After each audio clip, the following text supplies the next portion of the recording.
The Splatoon 3 global premiere has just been released and passed. The Splatfest has ended, and I want to give my first impressions on what this event had in store. First thing I want to mention is the maps, actually, because even though we had 5 maps available, 2 of them were in the original Splatoon 3 game, 2 of them in the original Splatoon game, and 1 of them in Splatoon 2. The maps for Splatoon 3 seem very much a lot longer than the Splatoon 2 counterpart. And honestly, I'm really glad that the maps are now more open-ended. There's more space to move around, a lot more distance to cover, and compared to Splatoon 2, it feels a lot less boxed in for sure. There's a lot more room to run around and make sure you're not get tripped over other enemy or that sometimes friendly inkling territory when they're running from 10 missiles, but we'll get to that in a sec. Splat jumping is still just as important, if not more than ever, since the distance covered is a lot bigger this time, and not dying when you jump is also just as important, but also when you respawn, you instantly get put into the field with a little buff for speed and ink armor, so you can rush towards the front line. This might seem a bit weird. If you have a long front line, why would you give a speed boost? But at the same time, it's still a long distance to cover even with a speed boost. It's just a little faster even if you don't super jump. If this speed boost was in Splatoon 2, I can definitely see it being a problem considering how short those maps are, but considering how much longer these ones are, I feel like it's a lot more important here. As for weapons, we got 2 new weapons to mess around with today, the Splatana and the Stinger. The Sting, I forgot what it's called fully, but it's called the bow. I'm gonna call it the bow anyway. These 2 weapons are quite interesting, obviously not as overpowered, but I can summarize it into 2 words. I'm not going to do that though because I have more to say than that. One of them is a windshield wiper, and this one is a very slow killer at range. I like to call it is Splat Roller and Ink Brush, but with some range. It kills pretty far compared to those 2 weapons, but it still is very, very slow. The only way you're going to kill fast is if you're nearby and you get off that charged shot right in front of them. That is going to be pretty much a stealthy weapon in my book, but it does have the chance to attack at range, which is really nice, and it would be nice for painting as well, I guess. As for the bow seems to be very interesting, where it's kind of like a snipey weapon, but kind of not.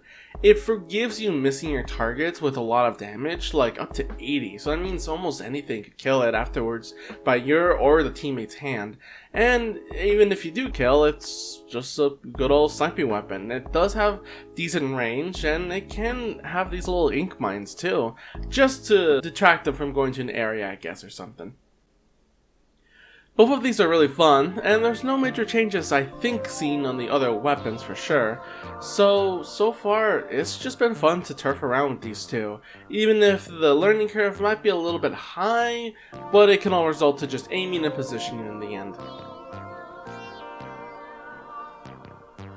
Now we get to the sub and special weapons, and this is something very interesting I like to point out for me, because it was very strange for me to even realize, but there's no beacons in this collection. Maybe there will be a weapon later on that will actually include a beacon in the alternate sets, but for now, there was no beacon sub-weapons. I believe there was also not another sub-weapon too, but whatever, I'm gonna ignore it for now.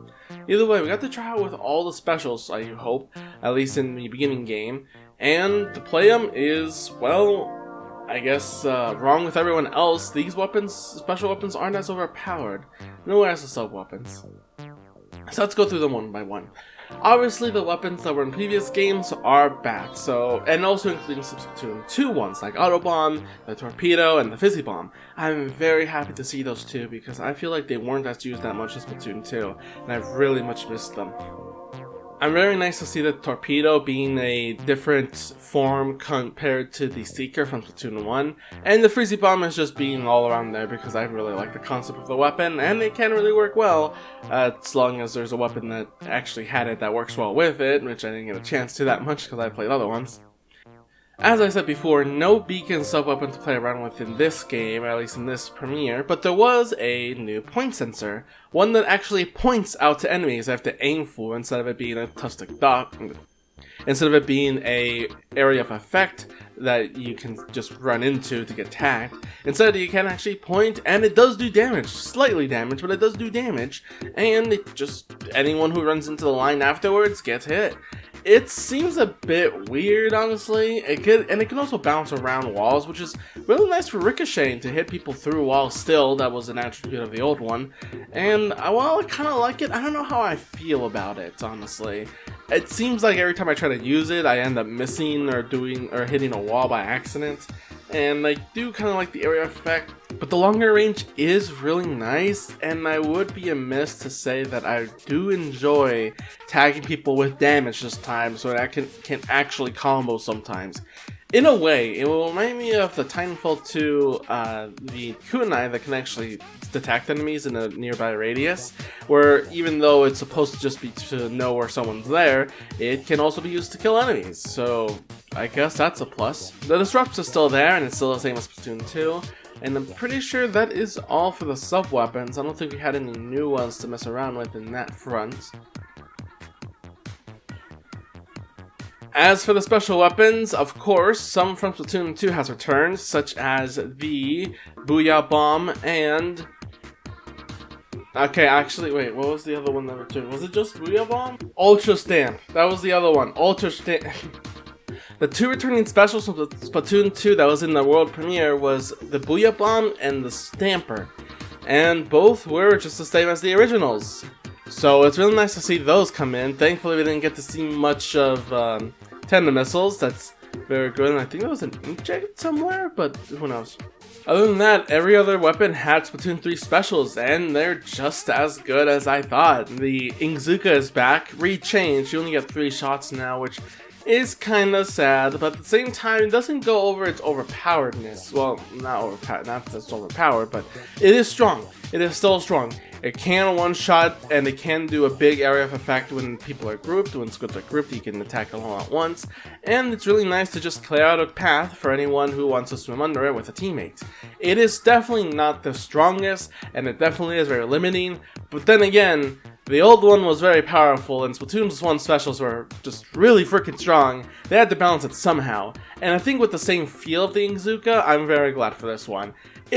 My only problem with it is that the cursor is very strange. It's like a straight line, which you would think would belong to the tornado effect that it was in the first game, but considering their explosive shots to have gravity, it's weird to think with that straight line. I would rather there be like a cursor, like a circle actually, like normal, instead of this line that makes me think it's gonna go straight ahead. The other one is the Killer Whale 5.1. I don't know why it's called like that, but hey, it's a weird game, so I'm not going to question it. This one seems a bit odd. Instead of just firing whenever you want, obviously, it automatically will fire and lock onto any targets and slightly move to their direction. So it's kind of like the Stingray in that aspect, but you don't have to control it. All you have to do is tell it what enemy to lock on. And it will let you know by the, cursors that appear on the map, and you can lock onto them, and so on, and it's gonna be another targeting issue thing, but I think with this it seems to be just fine, and honestly this doesn't seem like too much of a bother. It's the same kind of bother as the Stingray, where you see it there, it's annoying, and only sometimes you get killed with it because you've been out positioned, so it seems really balanced in that aspect, and it's really fun to use anyway, because it's just an easy pop in and continue fighting. It's a special that, while bothers the other team, doesn't bother you that much because you don't get locked into it, which is the cool thing. The other special is the little shark boy, this surfer thing. It's called surfer something, but this little shark boy seemed to be really powerful when I've seen reaction videos of pro players watching the Splatoon 3 Direct, but it seems to be very balanced because there is one thing that did not show, and that is that you actually have control in this situation. You don't move it or anything, but you do press when it's about to fire. You can actually explode it much earlier than originally intended, and this can be really good, because if you're in the path you get the hell out of there, because at any point the person controlling it can just detonate it at will. It seems to be like the worst way to play this is to let it go all the way through, because then people have the most chance to realize when you're stopping and can shoot you right after because there's a lot of end lag. However, if you do it very early when people just notice a track, that is a guaranteed splat, and as they say, yes, you are invincible while in the shark, but that end lag after using it is extremely harsh, and you will not be able to shoot back for a little bit as the other team attacks you if you somehow manage to miss. But if you don't miss, the area is really big, and it's a really quick instant kill. Its only downside is just the fact that you have to be the one to push that button, so it's kind of like the baller in some sense. You have to surprise the enemy with it, not let them know 10 million years ahead that you're about to use it. The Ink Strike is back, or at least chopped up to 3 pieces. The little 3 capsule ones are underwhelming. I didn't see it much use in play, and whenever it happened, it was the same thing like an Ink Strike, but smaller. You see it, you run away, and that's about it. I don't think I've seen anyone use it to its true potential, if it has any. So this one's going to be a bit of a question mark. It might be just a filler special. Just one that some weapons have because they have a too powerful combo. This one is the weirdest one for me, and it's the Splattershot Jr. special. This beacon shield thing. This one weirded me out because, again, I realized that there's no beacon sub-weapon in this collection of freebies for the demo, and considering that this one does plant a beacon, it makes me wonder if they replaced the beacon, and how this is going to affect the Splattershot Jr. Because for the 2 games, it had invincibility. The first one had bubble or pure invincibility, and the second one had ink armor, some invincibility, so just armor, you know, defense. And now we have a shield. And that would make sense considering how the Splatshot Jr. has gone, but the thing is that those 2 weapons beforehand gave you movement still, but the shield kinda doesn't. It's a shield, it's a bubble like Halo, but it shrinks with damage, and of course you have to stay in it to be protected. The craziest thing for me is how the fact that the Splatshot Jr. doesn't have a lot of range, and if you're stuck in a shield, any other enemy could just probably stand back and hit the shield while you're trying to, you know, whittle away or something. I don't know. It seems a bit weird, and I don't know if that means that Junior's not going to be played as much in the future, just because the sheer fact that you have to be stationary in order to keep that shield in, and the one thing the Splatshot Jr. was really good at in the first 2 games was that it had armor to protect itself against foes that outranged it so it can close in on the distance. This one's going to be a bit weird for me. One of my favorite ones above all else is the crab armor. This one for me was the one I really wanted to play, and I'm super excited to try it out. And it's really good. It's definitely not powerful, not very powerful at least. There's a lot of weaknesses, but let's go over its strengths first. First of all, the cannons. It shoots out ink, very small bullets, but in a few seconds it starts shooting really fast, and man, it is super satisfying to use. It doesn't cover a lot of turf because, again, the bullets are so small, so really you're not going to get far as a turfing weapon, but it does hit a lot of targets really quickly. And it even has another weapon. It can shoot off explosive rounds. These rounds can, well, do area of effect damage if within a group. So really, the crab has like 2 responsibilities. It can attack a single target, or it can attack a group, soften them up for then the regular bullets to actually attack them with. The grenades, or the explosives, or the bombs, whatever, those don't do lethal damage. They like do 60, I think like 90 damage if in the direct somewhat. And the bullets does take, I think, like 4 hits to attack with, so it's not, you're gonna have to use them both basically. Like, you can just use like the turrets, or you can just use the bombs, but I think it works best if you use one to soften them up and then use the other one to finish them off, which I think is the best option. Though when using the explosive rounds, the guns do stop firing and they do reset their you know, fast speed, because they get faster over time, as I said. So that's a weird bit there, but otherwise it's really fun to use, and I like that weapon. The other thing is, now we can talk about, is the weaknesses and bad sides about this crab, which isn't that much, but it's still really heavily. Because 1, you can't move up or down, you can't move forward and backward that fast. You move very slow, but you do move a lot faster if you go side to side, as a crab does, I think. Maybe that's a stereotype, I don't know. This is really interesting for me because this is more like a wall, you know, something to position yourself to block the enemy from pushing forward in ranked battles, and I think that's going to be what this is going to be used for a lot. It is very weak, however, so it should be behind the front lines somewhat, behind a teammate at least, to take in some damage and keep them away, because sniper shots, high damage things, anything like that, you still have your health in that crab, and while the crab does have some armor to block some shots, if someone's behind you, it will definitely cause your end really quickly. It does not have a lot of health to protect you. Another weakness that it has is its turning. If you turn too quickly, the crab actually has to move its turrets to that direction to aim there, and that could be a bit of a downside, but if you have it as a wall, as I said, and you can just ice step, and turning around isn't that much, eventually you'll get there and it shouldn't be that big of a problem usually. The only time it would be a problem is if you're being circled around, you're in the middle of the map, and there's two teams, in front and behind you. That could become an issue, and you might as well just super jump back. Though I don't think I've tried that in the armor, I don't think I can. The ninja, the one we can grab walls and take to the skies behind enemy lines. I tried this a little bit.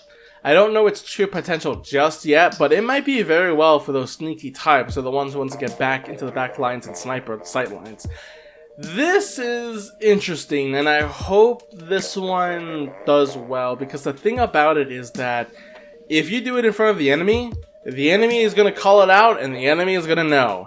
The other thing is that if you do it in a stealthy way, like in a place that the enemy doesn't see you, it might work. But the thing is, and the crazy one is, at least for competitive play that I can see, is that you would use it and either get a kill or get called out, and then now what?